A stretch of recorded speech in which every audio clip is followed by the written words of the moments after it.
They called him the Gentle Executioner, a moniker meant as a joke among the prisoners of Cell Block V, where the galaxy's most dangerous dissidents were held. His real name was Darius Venn, a human medic drafted into the Union Corrections Corps after the Earth Accords. No one knew why a healer would work in a place that broke people. He was a contradiction in every breath. Soft voice, hard stare, and hands that could mend broken bone as easily as they could break it. To the Zirani, a warrior race bred for subjugation and pain, humans were legend, whispers of monsters in humanoid form. To be captured by one was the ultimate punishment. And to be captured by Darius Venn, well, it meant the end. Captain Sarissa Taljar had expected agony. She wanted it, needed it, for failure could only be answered by suffering in her culture. She'd failed her mission to destroy the human medical frigate orbiting Delvra Prime. Her own squad perished in fire. She'd awoken in an alien medbay with a dull ache in her ribs and a silent human watching her like a man contemplating ghosts. "You're awake," he said, not even looking at her as he catalogued blood tests. She bared her fangs.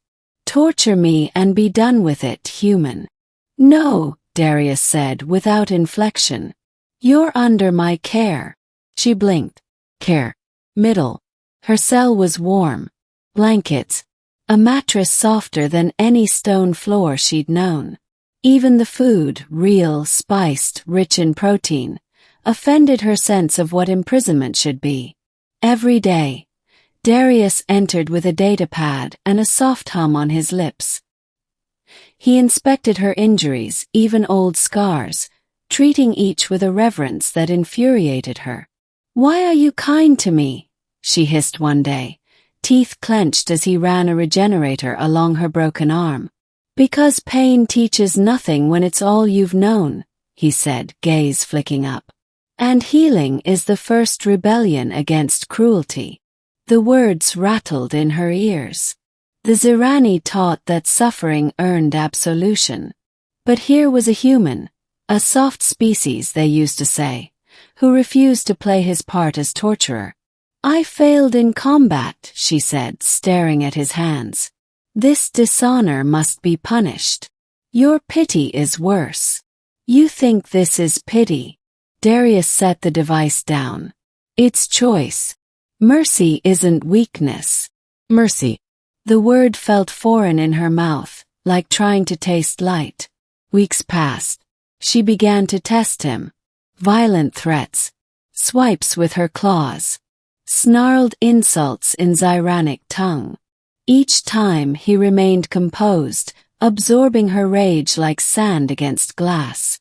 One day she asked, "Why haven't you reported my behavior?" He looked at her, brow raised. "Because I've seen pain in the eyes of killers and in the eyes of healers. You're just confused about which one you are." The words echoed longer than they should have. She began speaking less, watching more. How his fingers delicately handled each tool. How his expression tightened when a patient screamed. How his hands trembled when no one else was watching. This man carried something inside him. Not fear. Not duty. Arrow. "Where did your pain come from, Darius Venn?" she asked one day, voice gentler than she intended. He didn't answer at first. But his eyes locked onto hers.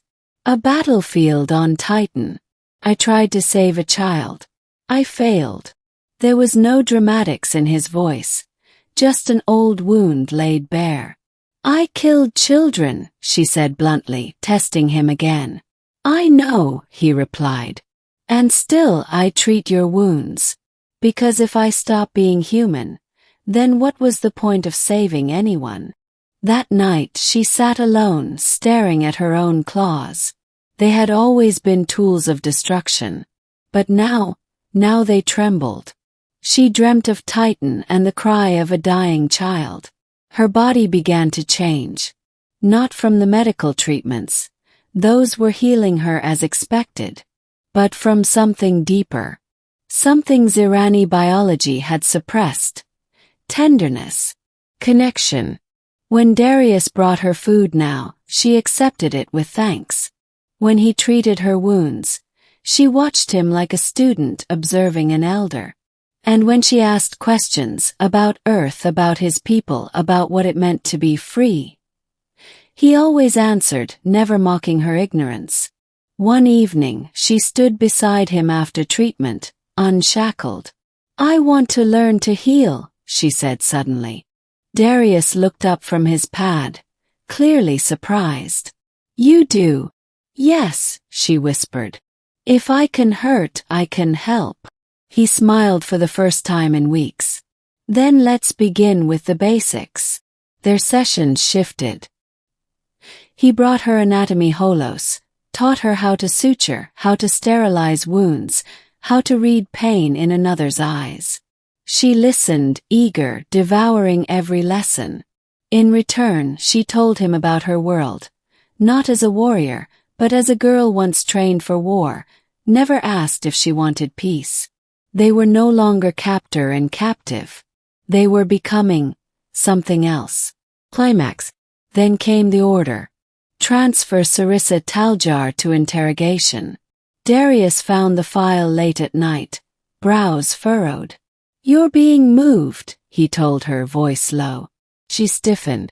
"To be tortured." He nodded. She straightened. "Good." "No," Darius said. "Not good. This is justice, human," she said, though her voice trembled. He leaned forward. "You don't believe that anymore."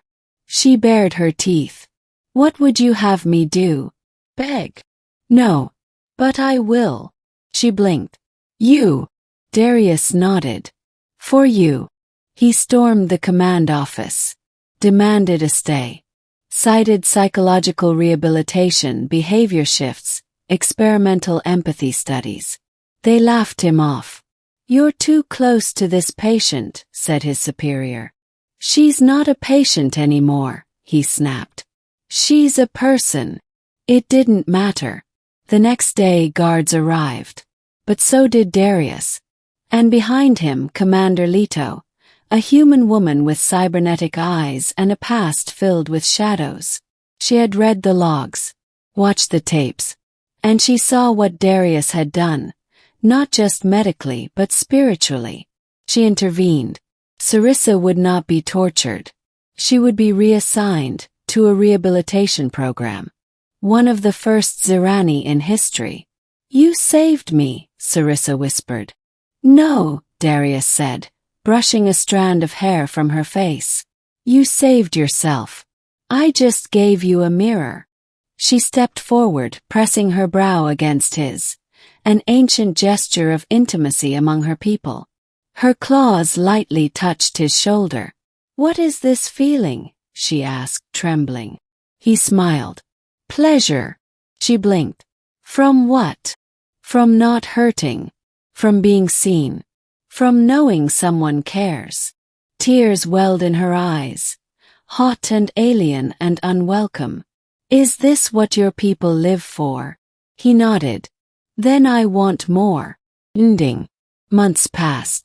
Sarissa remained on the station, not as a prisoner but as an apprentice. She wore no chains now, only a medical coat. She assisted Darius in triage, stitching flesh with gentle hands, learning bedside manner. There were setbacks, outbursts, scars too deep to heal quickly, but he never gave up on her. And one day she saved a life. A young prisoner, barely a teenager, terrified and bleeding. Sarissa knelt beside him, whispered words in his language, cleaned his wounds, kept him breathing until the humans arrived. Later that night, she sat alone in the medbay, staring at her hands. Darius approached. "You did well." She looked up. "I didn't kill. I didn't run. I helped." He nodded. "And how does that feel?" She smiled, fangs and all. "Like pleasure." He took her hand then. Just held it. Nothing more. And for a Zirani raised in blood and obedience, That gentle touch unraveled every lie she'd ever believed.